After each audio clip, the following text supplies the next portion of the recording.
soir, je vous fais une vidéo euh, sur un autre truc qui a une place relativement importante dans ma vie. C'est le cinéma.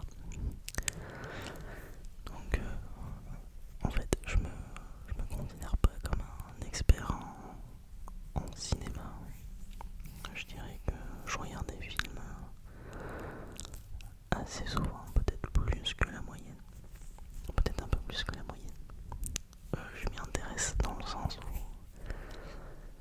je fais pas de binge-watching, ou je regarde pas des films en fait à la chaîne sans réfléchir dessus. J'adore apporter une réflexion en fait sur ce que je regarde. Donc par définition j'aime que ce que je regarde soit qualitatif. Un petit exemple. Je sais qu'il y en a qui sont très très amateurs, par exemple des téléfilms qui passent durant la période de Noël, donc avec la petite histoire d'amour et tout. Et en fait, comme je trouve ça extrêmement générique, pour moi c'est une purge de regarder ça. Non pas que les histoires d'amour de films de Noël me débectent ou autre, mais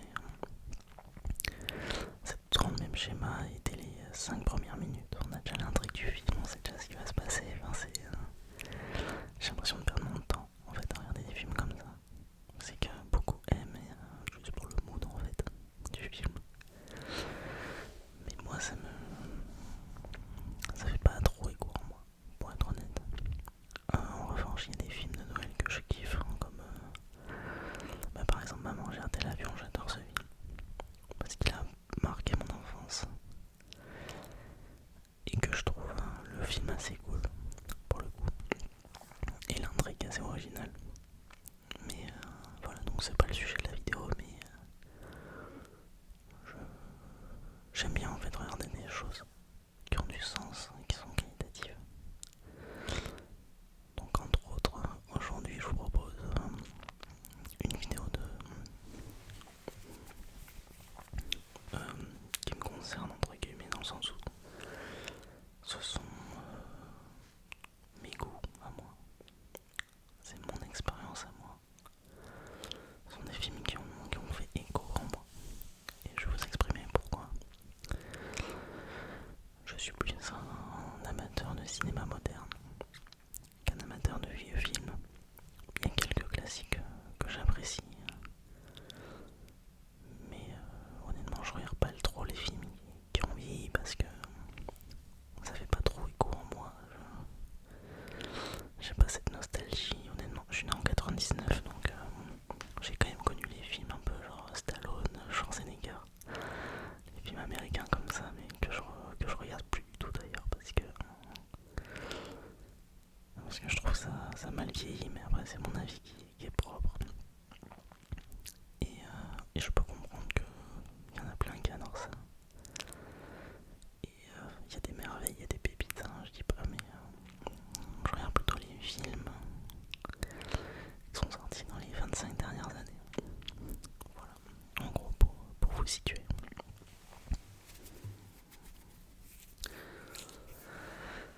Et donc, ce n'est pas un top, quoique je mettrai certains films de cette liste un peu plus haut que d'autres. En fait, ce sont des films que j'ai vus récemment, donc les films dont je vais vous parler là dans un instant, et que j'ai vus récemment et qui font écho en moi, qui font partie de mes films préférés, qui sont pas nécessairement mes films préférés. Et je pense que je sais pas si je ferai une vidéo sur mes films préférés parce que pour moi ça n'a pas trop de sens en fait. Quand tu demandes à quelqu'un c'est quoi ton film préféré, alors il va vous donner une réponse, mais en fait la vérité c'est que en fait on a des films préférés dans certaines périodes de notre vie.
je me souviens jamais du prénom, non. Désolé, je fais cette vidéo un peu, pas à l'improviste, mais plutôt au feeling parce que je préfère parler des films de manière subjective que de manière objective. C'est cool de plutôt d'échanger son expérience. Donc, l'acteur principal, je me souviens jamais de son nom, mais grand acteur. Et j'adore ce film en fait parce que, bon, déjà pour vous donner un petit peu de contexte, donc je vais essayer de pas vous spoil, mais je vais essayer de vous faire un très court résumé, très court synopsis, sans vous spoil. Donc en fait, donc c'est un commandant de l'armée romaine en général qui est en fait un commandant sous la comment on peut dire, donc la Rome en fait à ce moment-là est sous le pouvoir de Marc Aurèle. Marc Aurèle décède et en fait il y a une trahison en fait avec son fils qui devient empereur, sauf que son fils est rempli de vices, etc. Et en fait Maximus, qui lui est commandant de l'armée romaine, était d'abord perçu comme un empereur, mais lui il aspirait plutôt à avoir une vie tranquille après la guerre, donc rentrer voir sa femme et son enfant dans une ferme. Et donc en fait suite à une trahison, il se retrouve dans une situation où il doit se battre en tant que gladiateur. Je vais pas vous donner tous les éléments clés, mais du coup en fait c'est un film qui en fait, l'intrigue tourne autour plutôt de la vengeance peut-être, mais surtout de l'honneur. Et la fin est extrêmement émouvante et extrêmement puissante. Pour moi ce film en fait il incarne toute la grâce masculine, toutes les valeurs masculines qui sont exceptionnelles, comme l'honneur, la justice, la force, le sens du devoir. Et il est extrêmement inspirant parce qu'en fait il pousse à la réflexion, à l'introspection. En tout cas en tant que... Désolé pour les petits bruits de moto, peut-être que vous les entendez. En fait il pousse à l'introspection sur certaines situations dans notre vie où en fait on est censé en fait adopter une certaine posture. Enfin, moi c'est ce que je me dis, d'être le plus juste possible avec voilà, d'avoir un certain honneur et en fait il impose le respect quoi. C'est l'acteur il joue super bien son rôle et l'histoire est très très inspirante.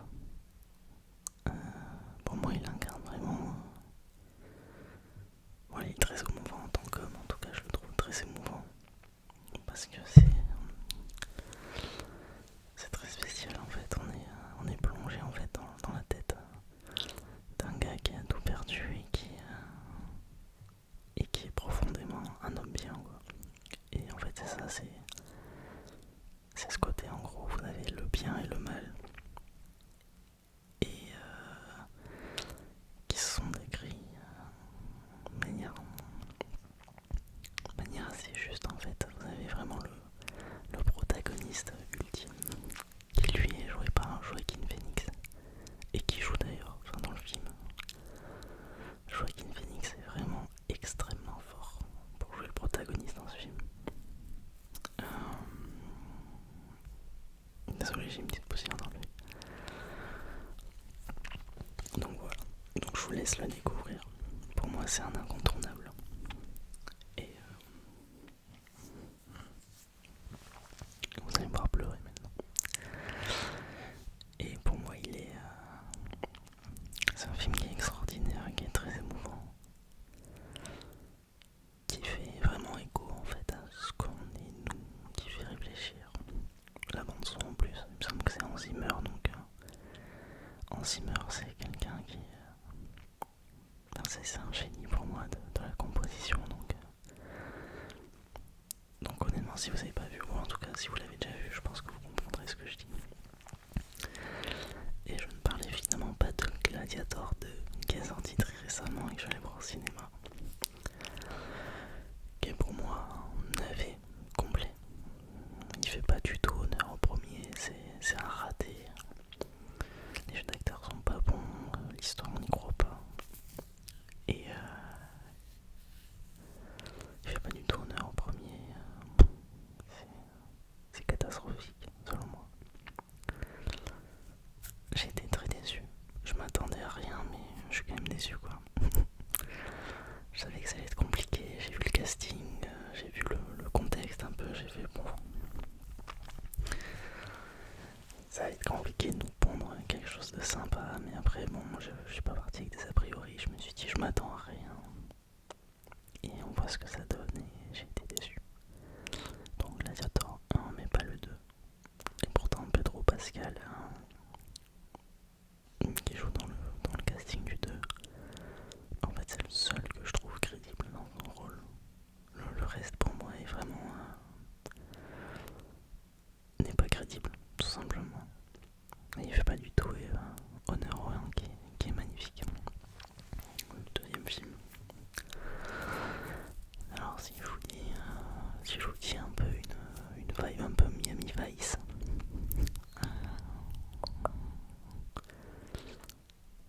un peu américaine avec des voitures un peu américaines et un mec ultra charismatique blond avec des gants. Normalement, vous allez peut-être reconnaître, il s'agit de Drive. Alors Drive qui est sorti je vais dire une bêtise, mais en 2011 je crois ou 2012. J'ai plus le nom du réalisateur en tête. Et dont le personnage principal qui est incarné par Ryan Gosling. En fait c'est un mec très discret dont on ne connaît pas le passé, qui est à la fois garagiste et qui est cascadeur, mais qui fait aussi des petits coups en fait. Donc en fait il est aussi conducteur pour des braquages. Ça se passe aux États-Unis et je crois que c'est plutôt il me semble que c'est à Los Angeles que ça se passe. Oui, parce que en fait, il est cascadeur justement à Hollywood je crois. Ouais, donc, donc en fait il fait des petits coups, voilà, de braquage. Il est très discret et en fait il rencontre une femme, donc sa voisine, qui a un enfant. En fait il y a une histoire avec son mari qui sort de prison, qui a des soucis, donc il se doit de l'aider parce qu'il tombe amoureux de la femme. C'est une romance qui est hyper particulière. L'ambiance est vraiment très particulière. Et l'atmosphère du film est très particulière. Elle est prenante en fait. On est en apesanteur. En plus, vous avez la bande son, donc c'est Kavinsky, Night Call. Enfin, c'est. Je sais pas comment vous expliquer, mais les musiques. On est vraiment plongé dans les États-Unis en fait des années 2000, avec le côté voiture américaine, Los Angeles et tout. Et en fait, Ryan Gosling incarne un personnage qui est en fait, il est parfait pour ce rôle parce que cet acteur en fait il est incroyable pour avoir une aura de ouf quoi. Il a une aura incroyable en étant inexpressif. Genre le mec a un charisme de fou en étant inexpressif. Genre juste en étant stoïque quoi.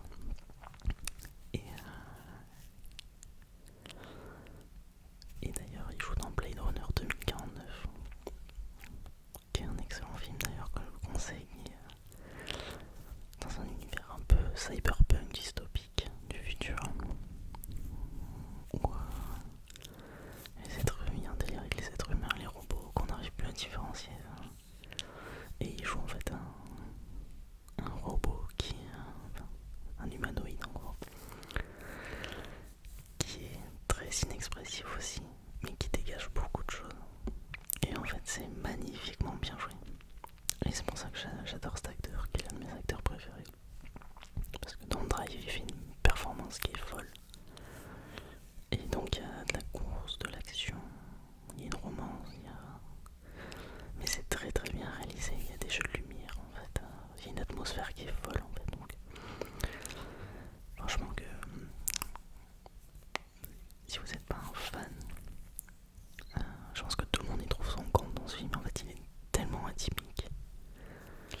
s'agit d'un film qui est sorti très récemment, donc un gros pilier du cinéma français, avec une grosse réal, un gros budget.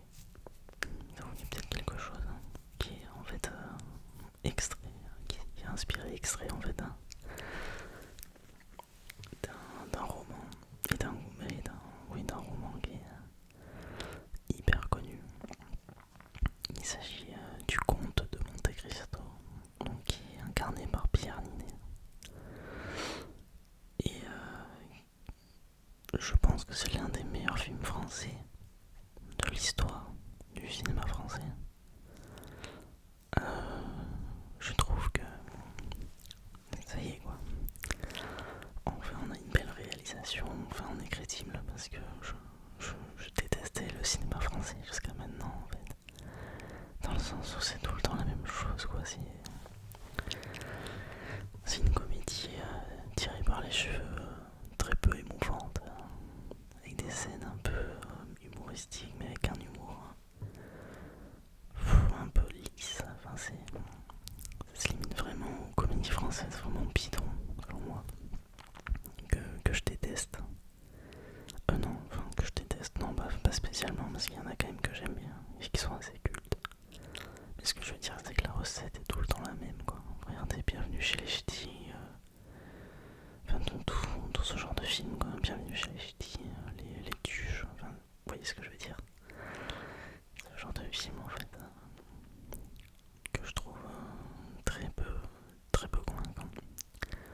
Ils sont sympas à regarder mais qui sont pas marquants quoi. Encore une fois c'est mon avis.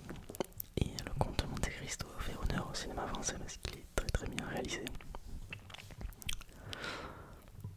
Pierre Ninet joue très bien le rôle donc de Edmond Dantès. Et l'histoire est à se taper le cul par terre. C'est l'histoire d'une vengeance. Vous connaissez tous le Comte de Monte Cristo, peut-être de près ou de loin. L'histoire en fait d'une grosse trahison et d'un gros complot qui a eu lieu contre Edmond Dantès. Et donc il finit en prison, il rencontre un ami en prison qui lui enseigne durant 20 années, quelque chose, 20 ans, ouais, 15-20 ans peut-être. La philosophie, les mathématiques, qui le développe un peu intellectuellement et qui fait de lui un monstre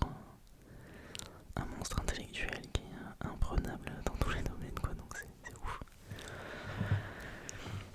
Et il finit par s'évader et en fait le but c'est que il applique sa vengeance en fait qu'il a préparé tout au long de son séjour en prison contre les auteurs de ce complot. Et c'est absolument magnifique parce que il y a à la fois une romance, on est très touché en fait par le personnage du comte de Monte Cristo, même si en fait il y a une espèce d'ambivalence entre le bien et le mal. J'ai l'impression que c'est à la fois l'antagoniste et le protagoniste, c'est marrant quoi, donc, mais que je trouve absolument fou quoi.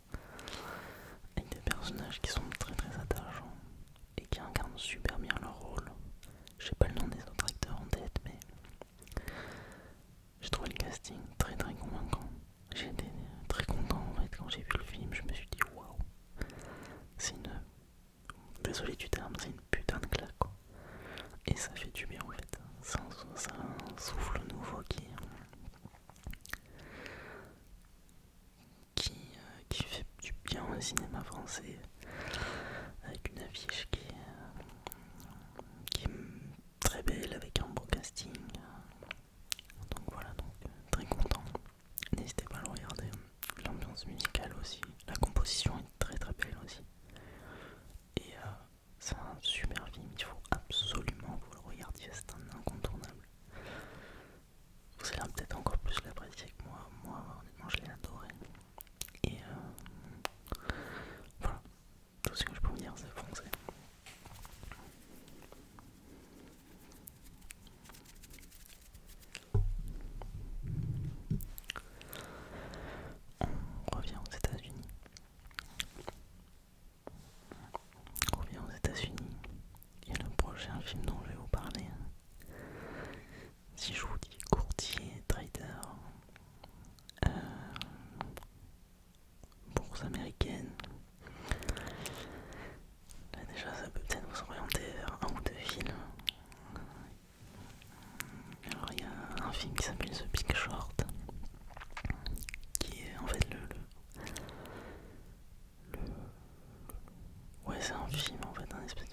subprime aux États-Unis était très bancal, c'était une énorme escroquerie.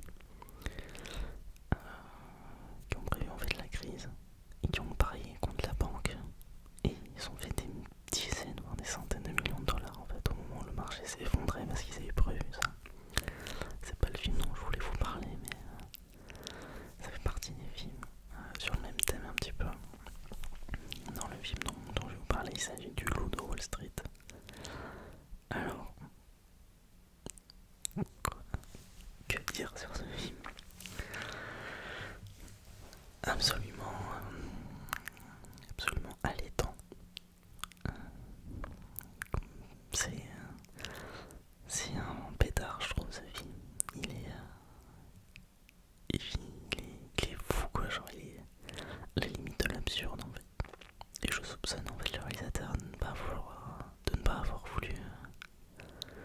Enfin, non, justement, d'avoir voulu faire ressentir cette absurdité, en fait, d'un mode de vie américain, de trader, des mecs un peu riches aux États-Unis, de Wall Street.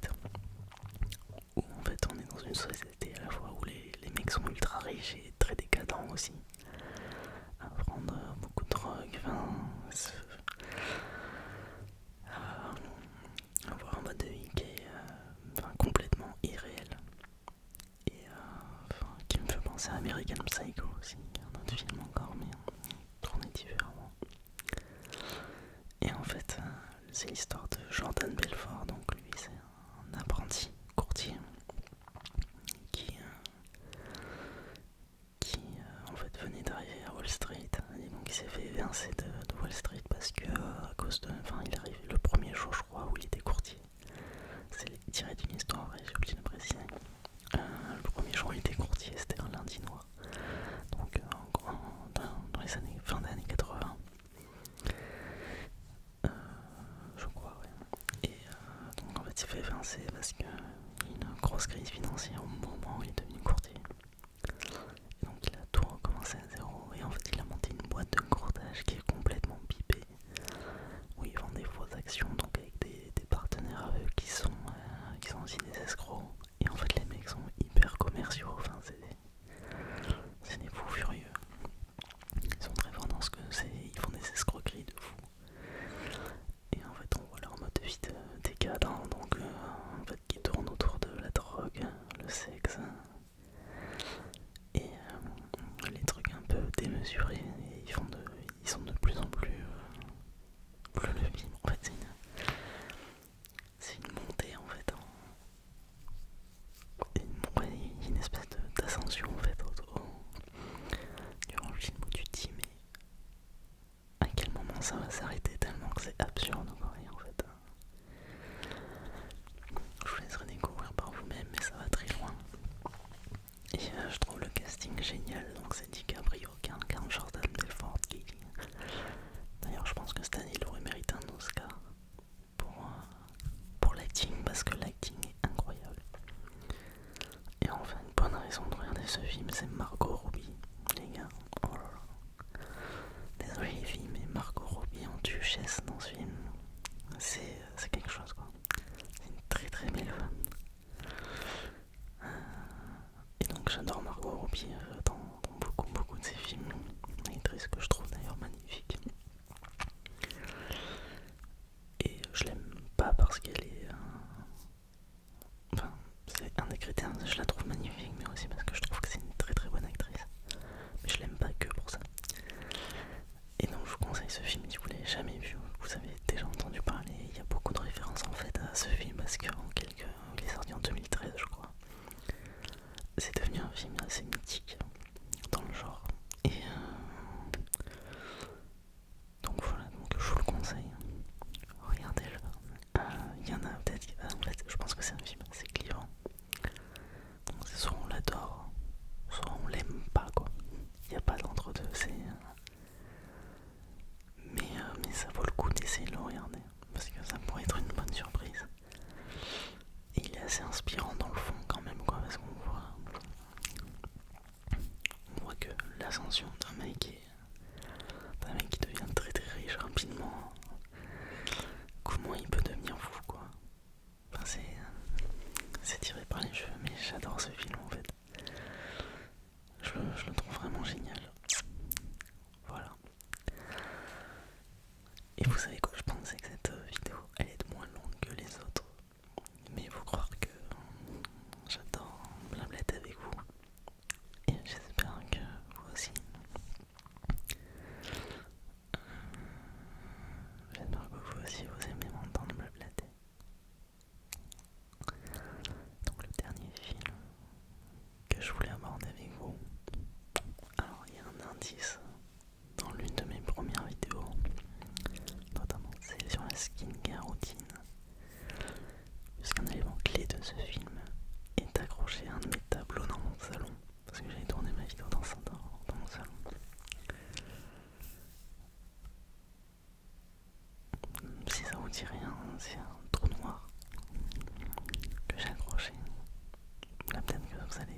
textuellement à l'époque, j'avais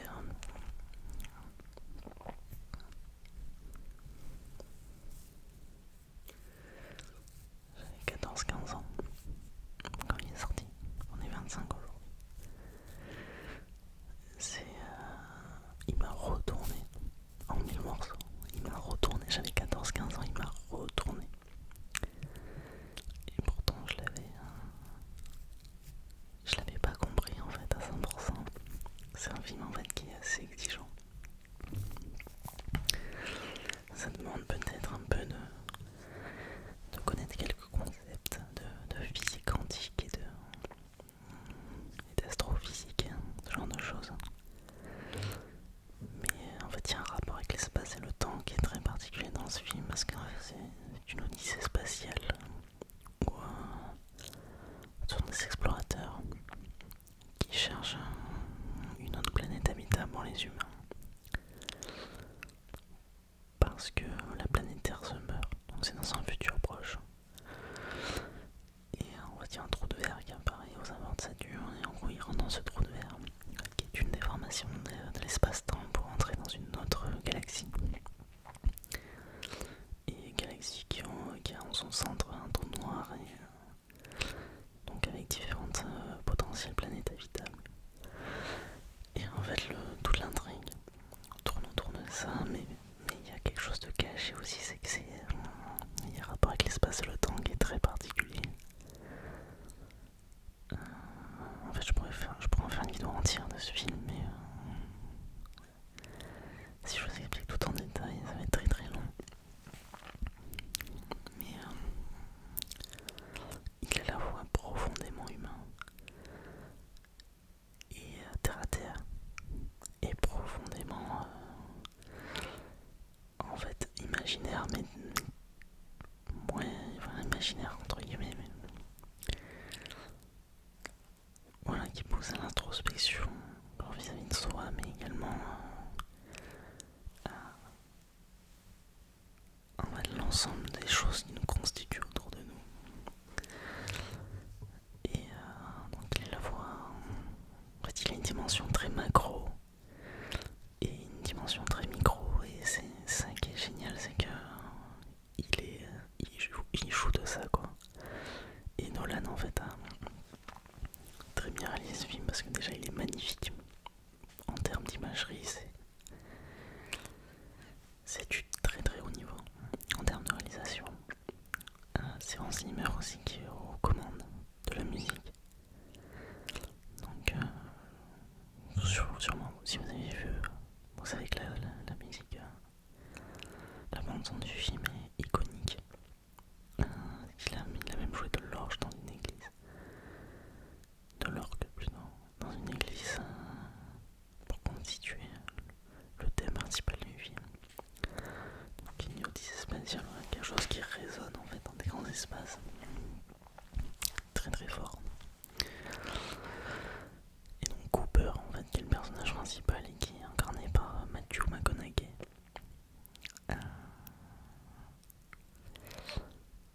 Et il doit sauver en fait la planète Terre en explorant l'espace, et en fait il laisse ses enfants sur Terre. Et donc il laisse ses enfants en sachant pertinemment qu'il les retrouvera sûrement jamais, parce qu'il y a une chance sur l'infini qu'ils puissent rentrer sur Terre. C'est un aller sans retour en gros. Enfin, il y a toujours un petit espoir, mais en gros c'est ça quoi. Et en fait le film tourne énormément autour de ça. Et c'est magnifique. Et en fait je peux pas vous spoiler en fait malheureusement, mais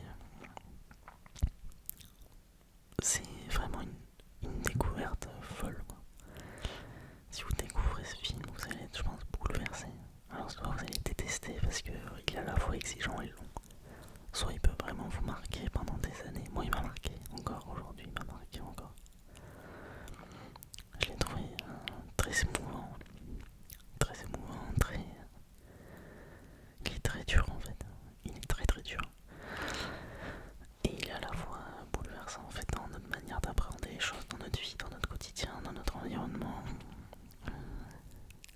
Comme je vous dis en fait, mais Nolan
suspens en fait en permanence. Un excellent film aussi, Dunkerque.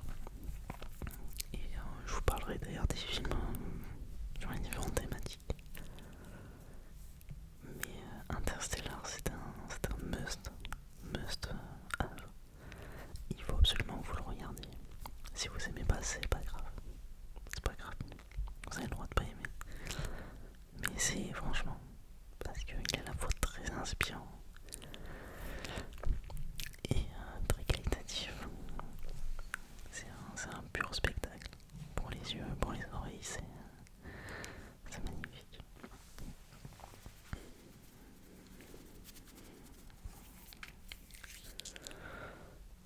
Je vous laisse ici. Il est temps d'aller dormir maintenant. Ou de travailler, ou de se reposer. Enfin, quoi qu'il en soit, je vous laisse. Je vous souhaite une